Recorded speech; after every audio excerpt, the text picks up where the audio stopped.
Year 5 and welcome to your art or creative task, as I know that we swap with our classes. So my class should be doing computing this afternoon and Miss Vink's class should be doing art, but because we can't give everyone the computer and work out the program, we're just going to do a creative task this afternoon, and then Miss Vink's class will pick up the art again next week and my class will pick up the computing.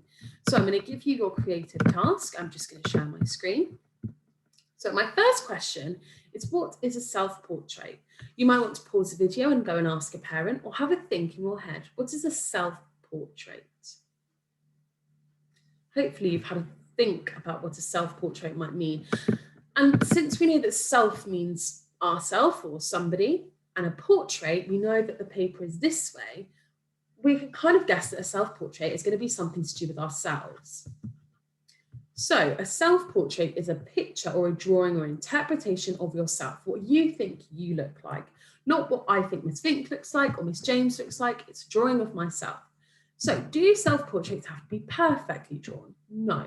Self-portraits are an expression of yourself, your colours, the things you like. It's a way to give your spin on what you think you look like. So here are plenty of different portraits done in different styles.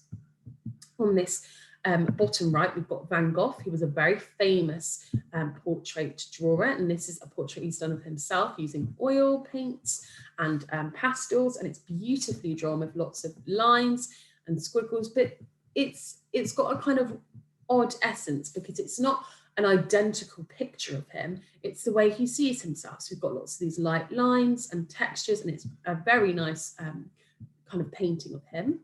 The one on top is a little bit more interesting. We've got different uses of colours. We've got thick, bold lines made with a crayon or an oil pastel. And this one's very bright and vibrant. And I love the different uses of blue and orange and yellow, which are contrasting colours. Down here, we've got a mixed media piece. This person has done a collage on some parts of the face, and then pencil and drawing on words. And then the top half has used more collaging and pastels.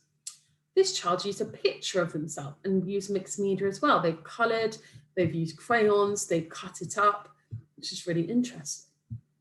This one here is a collage again. It's not a true representation of what they look like. It's not identical, but it's got interesting features, and we can tell that that is a person from the way they pulled apart all those little bits. You can actually see there are two people within this portrait, a little Tudor man here and somebody else. Underneath that, we've got a kind of Picasso style drawing, a little bit similar with the colours. Got contrasting colours of yellow and blue, and the eyes are different and strange, and it's a really beautiful take on what she thinks she looks like, but it's not perfect. The eye is wonky, and they've done that on purpose, so that's really interesting. You don't have to be a great drawer to be a good portrait artist. The one on the left, we've got all different colours. This one's a little bit more realistic, and they've used paints, which is really interesting. And on the top, we've got another realistic one, which is in the style of Van Gogh, the first one we spoke about. And I love these swirls in the background. You can notice that every single one of these has a background. It's not just a picture of them or a drawing or a collage. There's lots of things happening in the background to make the picture pop. So that might be something you want to have a think about. So you are going to sketch or draw or paint or collage yourself. And you might want to draw from a picture of yourself or use a mirror to help you to know what you look like. It's really important to study your face. Do you have a mole, a spot, a freckle? What do your eyebrow shape look like? Do you have a small forehead, a big forehead? Do you have small ears or big ears? Do you have brown hair, blonde hair, blue eyes, brown eyes, green eyes? What does your chin look like? Do you have like I would have wrinkles or bags, or I would have dark hair? Do you have your ears pierced? It's important to look for those details. So you are going to create a self-portrait for your New Year 6 teacher. And this is a chance for you to show your personality. Maybe you love bright colours, so you want to do it in colours, or you only want to use your favourite colour, or maybe you like black and white, or you're good at sketching with a pencil. So I've given you some suggestions of things you could use. You could use a standard pencil and paper. You could use coloured pencils, paints, crayons, felt tips.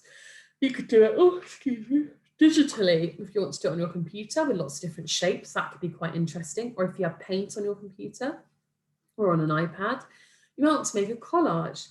You could do it on different types of paper, maybe try black paper with some chalk, or using brown paper or red paper, whatever you can find around your house. But this is something that will go to your Year 6 teacher to know kind of what are you like? Do you like using more plain colours, or do you like being bright and vibrant? Do you like to take risks with the shapes and the colours?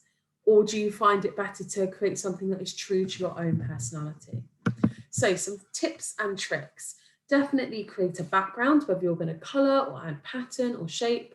Go back to look at the self-portraits I showed, and also you can do your own research. Be fun, be creative. You can make it as big as you like. Try not to make it too small, otherwise you won't be able to see your details. I would say A4 would be the smallest you can go, and you can go as big as you'd like.